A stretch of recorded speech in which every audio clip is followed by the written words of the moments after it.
एक वैष्णव ने अष्टसखाओं की वाणी के बाद मीराबाई का प्रसंग सुनाया, मीराबाई का कीर्तन गाया। तो जैसे ही हरिराय जी ने वो मुखड़ा श्रवण किया, हरिराय जी तो 3 जन्म की वार्ता के भाव प्रकाश करता है, उनको तो क्या देर लगे, उन्होंने वहीं वो पद को रुकवा दिया कि मीराबाई के कीर्तन की आवश्यकता नहीं, अष्टसखाओं के पदों के बाद इनके कीर्तन की आवश्यकता नहीं। तो भगवान मंडली के जाने के बाद हरिराय जी के सेवक ने हरिराय जी से पूछा कि मीराबाई भी तो भक्त है, उनकी वाणी को आपने बंद क्यों करवा दिया? तो श्री हरिराय जी ने कहा कि अष्टसखाओं के लिए श्री गोसाई जी ने ये कहा है कि जो एक बार हाथी की सवारी कर लेते हैं वो फिर और किसी की सवारी में उनको मजा नहीं आता है। तो उसी प्रकार अष्टसखाओं की वाणी तो है, वो तो हाथी की सवारी है, उस पे एक बार बैठ जाए तो फिर कोई और पशु की सवारी पे हमको मजा नहीं है। तो भक्तजन ने पूछा कि कैसे अष्टसखाओं की वाणी इतनी दिव्य है कि वो अन्य भक्तों से, मर्यादा भक्तों से भी विपरीत है। तो श्री हरिराय जी ने वहाँ एक ब्रजभाषा पद्य कहा, बहुत ध्यान से श्रवण करिएगा कि देखो भाई, अष्टसखाओं का सिद्धांत तो ऐसा है कि हम जो गावत करत हैं सोई श्री गिरधर लाल, और श्री गिरधर लाल जो करत हैं हम गावत तत्काल। श्री हरिराय जी ने आज्ञा की कि अष्टसखाओं की वाणी कोई मन में आए हुए प्रेमाल ठाकुर जी के प्रति भाव मात्र नहीं है, जो जो उनने गाया वो ठाकुर जी ने करके दिखाया, और जो जो ठाकुर जी करते चले गए वो तत्काल उसको गाते चले गए।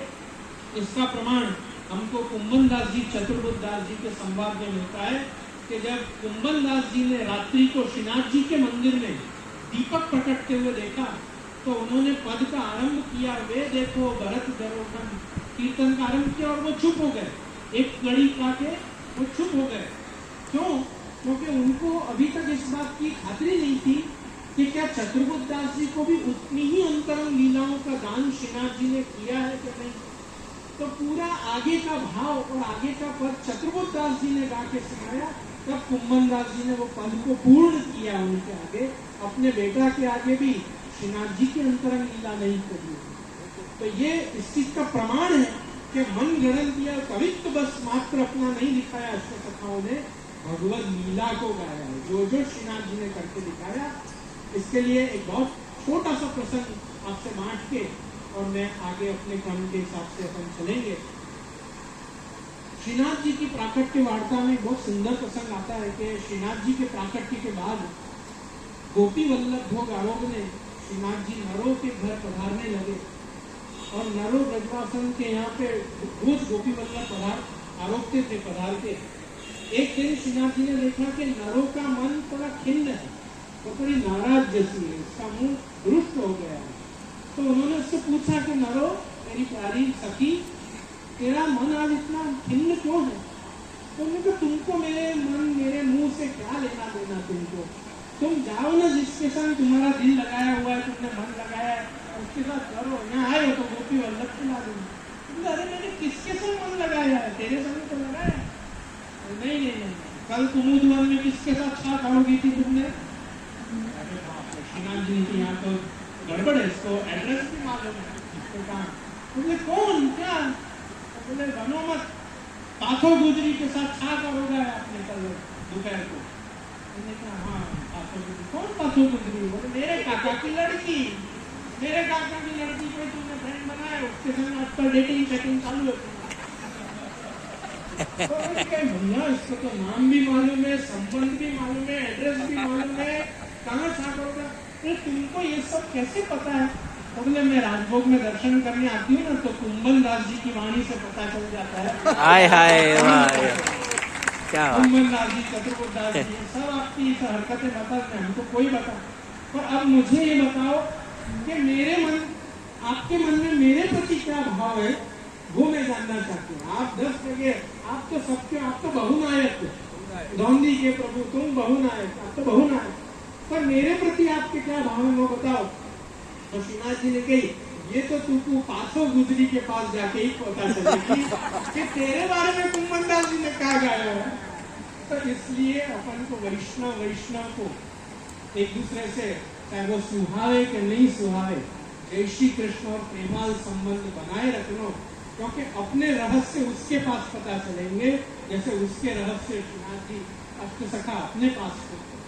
शास्त्री जी ने एक बहुत सुंदर बात कही कि कभी तो ठाकुर जी को एकांत समय में अपनी एक्सक्लूसिविटी जताओ कि ये समय तो मैं सिर्फ ठाकुर जी का हूँ और ठाकुर जी की सेवा में हूँ, वो भले 15 मिनट हो, 1 घंटा हो, 2 घंटा हो, पर वो जो आई लव यू बोलने का जो तरीका है, जो विवेक है अपने यहाँ, वो अष्टसखाओं की वाणी से ही है। अपने यहाँ पे लौकिक पद्धति से आई लव यू बोलने की रीत नहीं है। ये तो ही नैनन ही मैं राखूं आदि विशेष भिलग आदि के पदों से अपने मन की गति सखाओं की वाणी से बताने का विवेक है, ताकि कुछ अनधिकार चेष्टा भी हो जाए तो ये सब बातें मैंने थोड़ी की, ये तो आपके सखाओं की वाणी है। और अगर अपने लॉटरी लग जाए तो फिर क्या बात है, वो फिर तो अपने मन के भी भाव वही है। तो ठाकुर जी के मन को अपन सुहावे, अपनी वाणी सुहावे। इसलिए देखो, सखाओं की वाणी का कोई बुरा नहीं मानता। आज अपन को किसी को गाली देनी हो तो भरपूर कहना कि तुम बेकार आदमी हो, तुम फालतू आदमी हो, कुछ काम के लिए हो, ये नहीं, ये मैं नहीं कह रहा हूँ, तुम्हारा दोस्त के मुख से मैं सुन के आया, तो सारा टोपला दोस्त के ऊपर होता है। तो ऐसे ही तारे प्यारे रत्नारे भंवरा वदन कमल के लोभी आदि अनेक गालियां जितना तुमको है कि जैसे फलाने वैष्णव पे कृपा करते हो, मेरे पे क्यों नहीं करते हो, इस बात की खुन्नस भड़ास तो हर वैष्णव को होती है, हर वल्लभी को होती है। तो तब ठाकुर जी के प्रति जितना आक्रोश निकालना है ना, अष्टसखाओं की वाणी से निकाला जाता है। अपने मन से कहेंगे तो मुखरता नहीं। तो कहने का तात्पर्य है कि अपने मार्ग में आई लव यू बोलने का भी एक पद्धति है। और पहले अजामिल के प्रसंग में जब अजामिल का प्रसंग पूरा होता है तब परीक्षित राजा सुखदेव जी से प्रश्न करते हैं, क्योंकि परीक्षित राजा यहाँ जीव का प्रतिनिधित्व कर रहे हैं। तो वो प्रश्न करते हैं कि भाई अंतिम समय में नाम ले लें तो अच्छी गति होती है, भगवत दान मिलता है, यही सिस्टम है ना। तो हम पूरी जिंदगी लड़ाड़गिरी करें और अंतिम समय में नाम ले लें तो काम बन जाएगा। फिर क्या तो पूरी जिंदगी भगवत सेवा ने मनोरथ लिखा, उन्हें पैसा खर्च होंगे, 1 महीना वो संताप में रहो कि ये महीना हमने वो मनोरथ में भी तो राशि दी है, तो खर्चा वहाँ ज्यादा हो गया है, वहाँ 10 चक्कर भी लगाए, रिक्शा भी करके जाना पड़ता है, हवेली में वहाँ सप्ताह भी चल रही, कथा भी चल रही, ये भी चल रही है। अंत तो तुम्हारा तन मन धन सब तुमने ठाकुर जी ने जोड़ रखा है, ये सब की क्या जरूरत है, सब मत करो, सीधे अंतिम समय में मान ले लेना नारायण गोपाल कृष्ण जो भी आया। तो सुखदेव जी ने कहा कि बेटा ऐसा होता नहीं है, जो चीज में चित्त वृत्ति पूरे जीवन काल रहती है, अंत समय में भी नाम उसी का आता है, ये भी एक भगवत सिद्धांत है। इसीलिए वो लालची वणिक का एक जोक आता है ना कि उसका अंतिम समय आया तो उसने बोला कि भाई सब बेटा आ गए, सब बहू आ गए। तो उसने कहा जब सब बेटा बहू आ गए तो दुकान पे कौन बैठा वहां से तो संभालो वहां में, तो उनका दुकान में चित्त है तो उनका अगला जन्म में दुकान नहीं होगा। तुम कृष्ण में चित्त रखो तो कृष्ण का सामिप्य प्राप्त होगा, जीवन भर जो काम किया होगा वही अंतिम समय में नाम याद आएगा।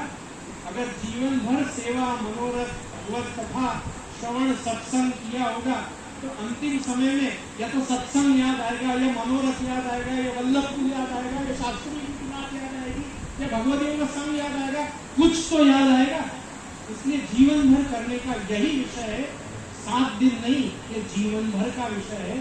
सप्ताह हमारे लिए एक गैराज है जिसकी हम गाड़ी, हम जब सप्ताह में आते हैं तो हमारे जो कांच नहीं चढ़ रहे होते हैं वो कांच लगने लग जाते हैं, जो व्हील अलाइनमेंट नहीं होता है वो व्हील अलाइनमेंट हो जाता है, जितना ऑयल पेट्रोल डीजल जितना कम होता है वो सब भर्ती हो जाता है।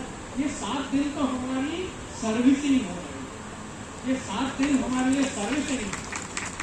ये सर्विसिंग होने के बाद गाड़ी कौन से हाईवे पे कितनी स्पीड से चलानी है ये निर्णय आपको करना।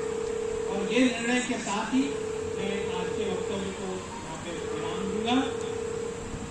आगामी एक सूचना मुझे कल की कथा के विषय में आप सब वैष्णवों को देनी है।